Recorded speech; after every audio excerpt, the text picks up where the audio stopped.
Hello everyone, welcome to the gameplay for the stall team, for my winning tournament team from Tommy's Tuesdays practice tour last week.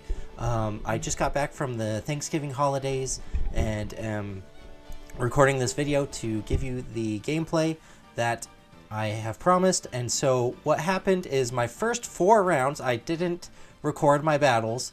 I was just playing the tournament. I had joined a half hour earlier before the tournament started, just wanting to get some practice. My buddy told me, if you want to do well at the upcoming regionals, you got to start practicing. So I threw the team together, jumped into the tournament, won the first 4 rounds, and I was like, okay, I'm starting to cook, you know? So I got to record this. So we're going to be featuring my round 5 match in this video versus Mike W. You can see I also played them in Top Cut. This will be my round 5 match versus them, so you can see how I approached the matchup, how I adjusted in the set in best of 3, and how the team functions. So we'll get right into that. I will play the video at 2 times speed due to the nature of my team. You will be grateful to not be sitting here for an hour while I stall. So my generic lead with this team, you'll see, is I have Grimmsnarl and Toxapex. This is a good way to trap your opponent in if they're not ready, and especially their physical attackers. This lead tries to trap in Iron Hands and Landorus, where I can get a parting shot plus bring in my own Landorus and intimidate them. So if I can catch my opponent off guard, this lead works really well. However, you will see a Flutter Mane plus Landorus from my opponent. I decide that I will parting shot the Flutter Mane, neutralize its damage a little bit, and then they're likely going for a Stomping Tantrum into the Toxapex this turn, so I ultimately decide to go for a Baneful Bunker. However, I could be punished if they double up into my Grimmsnarl, but I did think this was a pretty safe play. Whatever I bring in will live the double up, but I did think it would be crazy for them not to Stomping Tantrum the Toxapex. They did double Stomping Tantrum plus Moonblast right into my Goodra straight away, showing that they have no respect for the Pex. However, that does put me in a little tricky situation, but they are Scarf locked into Stomping Tantrum, so I do think that bringing in my own Landorus here, getting an Intimidate off, so now they're double intimidated, and Toxapex can trap them in. The Stomping Tantrum does 30% Moonblast. They double into the Toxapex this time, and I'm thinking, well, oh my goodness, they're crazy trying to punish me there. So here I make a little bit of a read. I Terra Flying Terra Blast, hoping to KO their Flutter Mane, and I go for a recover here, assuming that they will not attack into me, anticipating a Baneful Bunker, and I am correct. They go for the Stomping Tantrum into the Landorus, hoping to boost their power of Stomping Tantrum next turn, and by making it fail. However, the Terra Blast doesn't take out Flutter Mane. I attack into it this time, and I think that this time they're going to think that I Baneful Bunker again. So I make another read and substitute here. They go for that play, Stomping Tantrum into the Landorus slot, hoping not to get poisoned. They switch in their Heatran to take my Terra Blast, and I get a substitute up. Landorus is ticking down, slowly but surely. And here I am thinking that I could switch out and sack Goodra, but ultimately I believe that they will anticipate that play. I decide that I can just take Landorus out with a Terra Blast, and I do go for the Infestation I go for the Baneful Bunker here, anticipating that they will try to double up, break my sub, and do a lot of damage to the Toxapex this turn. That is what ends up happening. They go for the Stomping Tantrum. They get poisoned. However, the Terra Blast will take out their Landorus. And I was worried that Heatran might go for a sub here, but they do just go for the Earth Power straight into Toxapex, so a good protect on my part there. They bring in Roaring Moon here, and we see the Booster Energy activate, and it is attack. However, I don't think I was paying attention at the moment, and I assumed it was speed. So I don't play accordingly, in my opinion, which does kind of cost me the game, potentially. So I swap in Goodra, hoping to sack it. They get a knockoff, breaking my sub. And they went for a heat wave. Gudra does get knocked out, and I get the infestation into the Roaring Moon. So now I think is where my critical mistake is. If they're booster speed, then they're faster than my Landorus. But I can bring in Landorus here because they haven't Terra'd, or because they're not booster speed. But instead I bring in my Grimmsnarl, anticipating that they can just knock out my Landorus, which is untrue. My Landorus would have been able to put on a lot more pressure here. They do Terra flying the Roaring Moon, going for an Acrobatics. I taunt the Heatran so that they can't get a substitute up, but they do just Dragon Dance, so now they are faster than my Landorus in the back. Go for an Earth Power into my Toxapex. Roaring Moon starts ticking down. I'm a little worried now, so I go for the Parting Shot into Heatran to start letting my Toxapex live the special attacks a little better, and I'm trying to do some damage control with my Intimidates on the Roaring Moon.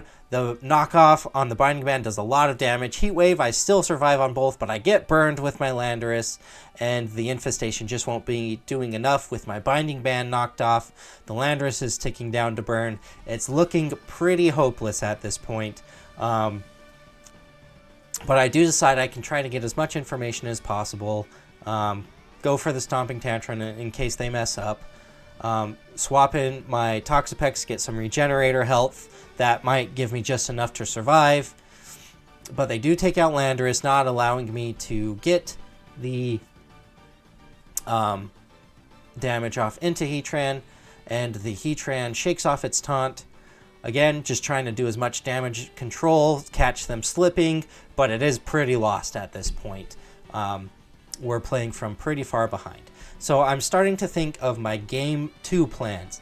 I'm realizing that the Landorus Flutter Mane lead was not as accounted for as I should have. So I'm starting to think, okay, how can I put on more pressure on in the team from the team preview from the get-go?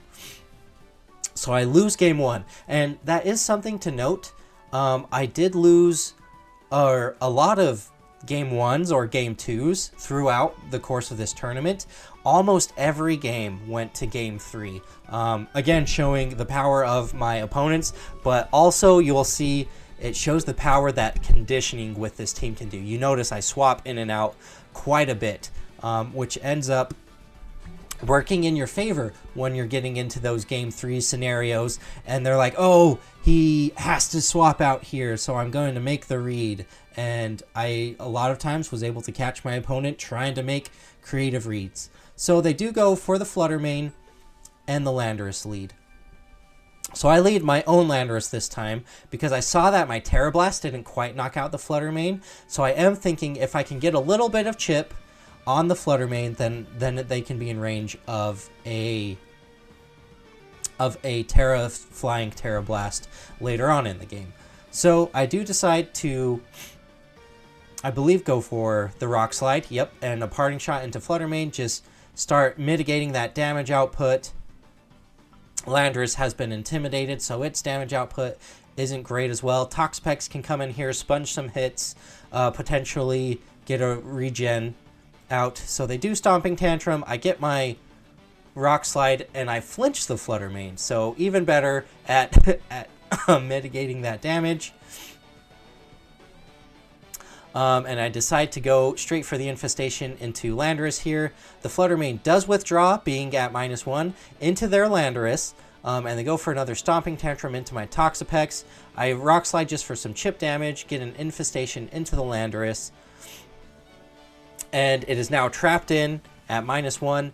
And I believe this is a safe switch in for my Grimmsnarl. They do not have a Steel move on their Heatran, notably. Their Heat Wave, Earth Power, and Substitute. So I am a little worried about them getting a Substitute, but notably I can taunt them with Grimmsnarl, and I can Parting Shot them through a Substitute to not allow their power to get taken off. They do Stomping Tantrum my Toxapex and get poisoned. They will go down.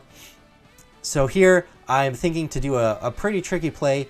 I parting shot the substituted Landorus, or the substituted Heatran. I bring in my own Landorus, parting shot. So both of their damage is gone quite a bit. I get some regenerator health on my Toxapex. However, this does release their Landorus from being infested. However, they are poisoned, so they will still tick down a little bit. The Heat Wave doesn't do as much. And now the Landorus will go down to the poison at the end of this turn. So I do just need to break the Heatran sub. I Terra Dragon this turn to mitigate their Earth Power damage and their Stomping Tantrum damage, because I believe they will double up into the Toxapex on the way down. So I Terra Dragon to resist their hits. They actually Terra Fairy their Heatran here to resist my Stomping Tantrums, but they are behind a sub. So in my opinion, they could have waited an extra turn to Terra, but it's not a big deal. They Stomping Tantrum me. I'm down to 49 health. I Stomping Tantrum them. They actually Heat Wave, expecting the double up to KO, but because of my Terra, it's more than fine. And their Landorus goes down to poison. Heatran is now on a timer because of infestation. They heal up with Citrus Berry, making it a little harder. But Roaring Moon comes in now, and I notice this time that it is attack boosting, which again is a big deal. I anticipate that they will expect me to switch out with my Landorus, so I actually stay in and attack, and just get some damage off on the Roaring Moon.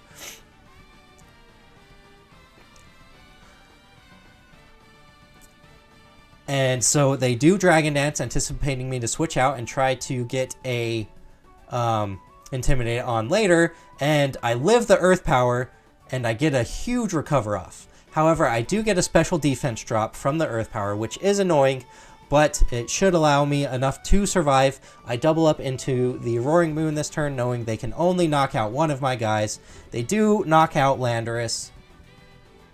The Earth Power does a little more because of my special defense drop, but now both of my opponent's Pokemon are on a timer.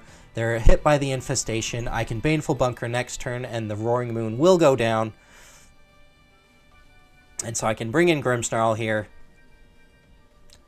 I Baneful Bunker, and I set up a light screen to allow my last two Pokemon to match up well into their special attackers. Big Acrobatics. They Earth Power into my Protect. Roaring Moon goes down. Heatran's getting much lower. It will take 2 more turns of Infestation to take out, but there is the Flutter Mane. So here I switch in my Goodra for the Toxapex slot, giving me some Regenerator health and Parting Shot out. You'll see that trend when my Toxapex starts getting low. I can swap in and out. So I'm setting up my Goodra end game here to win. I do again release the Heatran from its infestation, but with the light screen up and the parting shots, and they go for the Moonblast into Goodra instead of a Dazzling Gleam, so I am safe. And now I can safely, because they're Choice Specs Flutter Mane, I can safely Heavy Slam the Goodra or the Flutter Mane slot here, sack my Grimmsnarl, get some more Regenerator health. However, they do double my Goodra instead of going into what they anticipated to be a Baneful Bunker.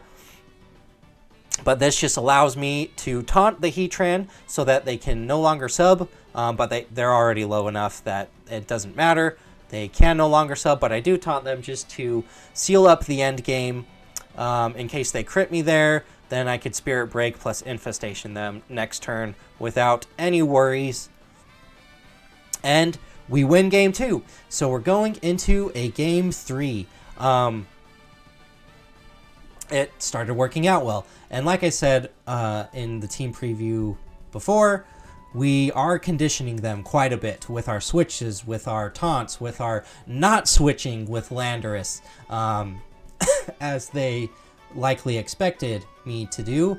And now we have a little more information, knowing that their Roaring Moon is in fact booster attack. Silly of me to not notice that in game 1, but we all make mistakes. Hopefully you can forgive me for that one. But I do end up leading Grimmsnarl Goodra in this game, I do believe. Realizing that if I can get if I can get a shelter off on my Goodra from the get-go and put on some pressure with the Fluttermane with Heavy Slam, I believe that I can just kind of win from turn 1. And they switch it up and lead Amoonguss plus Fluttermane. So this ends up working out great for me. I am Sap Sipper on my Goodra, so they cannot spore me, and I can Terra Steel and just taunt their Amoonguss, making it useless on the field. Well, not useless, but less useful, not being able to get a spore. They do end up going for a Rage Powder, anticipating that I will go for a Heavy Slam. They are Rocky Helmet. I anticipated this and just went for the shelter, so now I can Heavy Slam them next turn, and I'm at +2 if they decide to switch something in. And you can see this turn I get very aggressive. I Spirit Break the Fluttermane and Heavy Slam it, anticipating that it might try to switch out into a Resist or something that can take the Heavy Slam better. So what can take the Heavy Slam better? Roaring Moon. But you know what Roaring Moon can't take better? The 4-time super effective Spirit Break from Grimmsnarl. They actually double out because Amoonguss is taunted and isn't doing much. But this ends up working out great for me. I go for the Life Dew, healing up my Grimmsnarl a little bit, and just a giant Spirit Break into the Roaring Moon. That turn went about as well as it could. They bring out Amoonguss again. I anticipate that they will anticipate that I have to taunt that slot. So I get a little cheeky here. I go for another shelter, boosting up my defenses on Goodra, making it a little hard to get rid of. They do protect on their Amoonguss. I call that very well. Parting Shot their Landorus, switch in my Landorus. They're now at -2 attack on Landorus, and I'm at +2 defense. They actually Stomping Tantrum my Grimmsnarl, letting my Goodra set up another shelter. So I'm at +4 defense now on my Goodra. They are in trouble. However, they can spore me now because I don't have my Landorus in. I just go for a safe Rock Slide, potentially flinching their Amoonguss so they can't spore me. Get a giant Body Press into the Landorus, and they do spore my Landorus. But I'm really not too concerned because I don't see how they beat my Goodra from this position without a giant critical hit. So we just hope that they don't critical hit us. However, they can go for Rage Powders. I Heavy Slam into their Fluttermane, but they do into their Fluttermane swap in, but they do Rage Powder. Get a little bit of health from a little bit of my health from their Rocky Helmet, and this time I go for the Life Dew, keeping myself a little healthy. Oh, sorry, I do go for the Heavy Slam, forcing a Rage Powder, bringing in my Grimmsnarl. So if they try to read a switch here and go for a Spore, then their Fluttermane will take a big Heavy Slam. They go for a Perish Song, and keep in mind this is a Choice Specs Fluttermane, so they are Specs locked into Perish Song. However, this is a little good for them. They put my Goodra on a timer, so I can't just infinitely wall them. However, this does put them in quite a precarious situation, needing to swap out their Fluttermane to get it to do anything useful. I do attack into that slot, Life Dew for a little bit of health. At this point, I'm thinking they really can't deal with my Grimmsnarl, but they do get a Spore into it. And now they can Rage Powder or whatever, which I'm, again, not too concerned about. I can switch out. I have the Pokemon advantage. I'm chipping them down a little bit. They can Pollen Puff themselves up for a little bit of health. But again, I'm feeling pretty good about this. Feeling pretty good about my position. The Terra Steel on Grimmsnarl doing wonders. They do Stomping Tantrum into my Grimmsnarl. We do live. I thought that they might anticipate the switch into my own Landorus there, but that is fine. We burn a sleep turn, which is fine. And now both my Pokemon are down to their last perish turn. So I do hope that I wake up with my Grimmsnarl. I go for a parting shot into their Landorus, and I manually swap my Goodra out, thinking that I will need that. However, they do make a bold play of not swapping their Amoonguss out for Flutter Mane, anticipating that I might go for the Heavy Slam into it on the switch. I stay asleep, so I do not get my parting shot off, and I get Stomping Tantrumed, and they go for a Pollen Puff, healing up their Landorus a little bit. So, annoying that they got their Landorus healthier, but good for us that they're intimidated and their Amoonguss goes down. So these are their last two Pokemon. Their Landorus is stuck at -1. I feel safe just going for a Rock Slide, Heavy Slam into Flutter Mane. This Heavy Slam will KO Flutter Mane if they don't KO me right here, right now. So they go for the Terra Fairy, Stomping Tantrum my Goodra, and do they Dazzling Gleam or Moonblast? They go for the big Moonblast into my Landorus and not my Goodra. So Landorus goes down, but in return, I am able to take their Flutter Mane in exchange, netting my last two Pokemon against theirs. They're locked into Stomping Tantrum. Excuse me. And I believe with my two Pokemon, I have a pretty safe end game. I can Infestation the Landorus. They can't get enough of my health without critical hits. They're at -1 attack. I can boost my defenses. So here I make them decide which one are you going to attack. They attack my Goodra. So the Shelter is a little unnecessary, but it does allow a substitute to get up with Toxapex. So now I can Infestation them. I can Baneful Bunker freely. If they decide to take down my Goodra, I go for a Life Dew in case they try to break my sub on this turn. They do safely attack into my Goodra, and now I'm behind a substitute, and their Landorus is infested, and this should seal up the end game. So I Baneful Bunker here. They could side target their Flutter Mane slot with Stomping Tantrum to avoid getting poisoned here, which is what they do. So smart play from them, heads up to not get poisoned.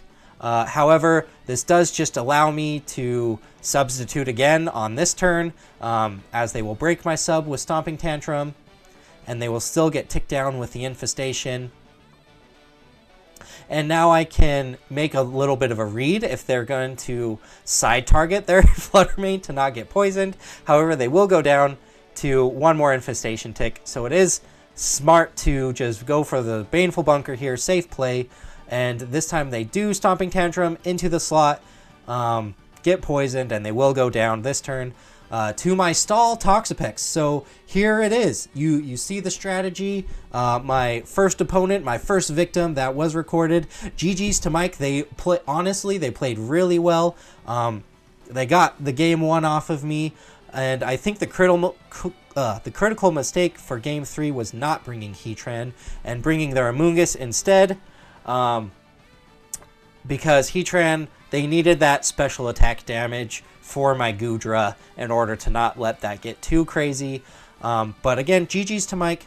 It was a great set, and there will be another one tomorrow. Thank you for stopping by. Let me know what you think, and I will see you next time.